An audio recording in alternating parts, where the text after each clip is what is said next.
სოციალურ ქსელში შეურაცხყოფელი კომენტარების გამო სასამართლომ კიდევ ერთი მოქალაქე დააჯარიმა. საუბარია გია კაჭკაჭურიაზე, რომელმაც პოლიტიკოს ლევან სანიკიძის მისამართით შეურაცხყოფელი Facebook კომენტარი დაწერა. სასამართლო კიდევ ერთ მსგავს საქმეს განიხილავს, რომელიც პოლიტიკოს გრიგოლ გეგელიას ეხება. სიძულვილის ენისა და საჯარო შეურაცხყოფის წინააღმდეგ ბრძოლის ფარგლებში წარმოებაში უკვე 60-ზე მეტი პრეცედენტული საქმეა. მაგალითად ფანძი გიაყოთ.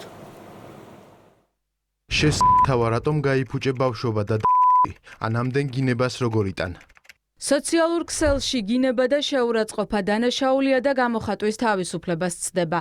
კანონდამრღვევი მოქალაქე გია კაჭკაჭურია, რომელსაც სასამართლომ 2000 ლარიანი ჯარიმა დააკისრა. საქმე ეხება Facebook კომენტარს, სადაც ის პოლიტიკოს ლევან სანიკიძეს ღირსების შემლახველი სიტყვებით მიმართავს.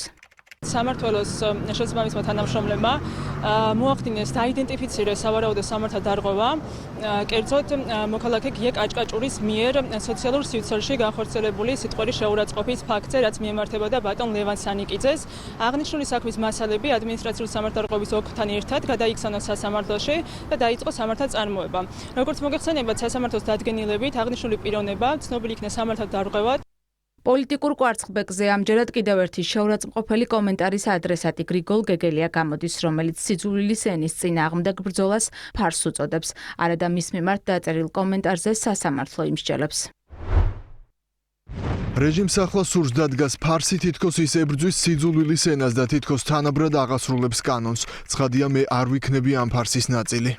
სახელისუფლებო გუნდისთვის აშკარაა ოპოზიციის პოლიტიკური ფიასკო. საჯარო სივრცეში შეურაცხყოფელი კამპანიების სიტყვის თავისუფლებად გასაღება ვერ შედგა, ქმედება კანონით ისჯება.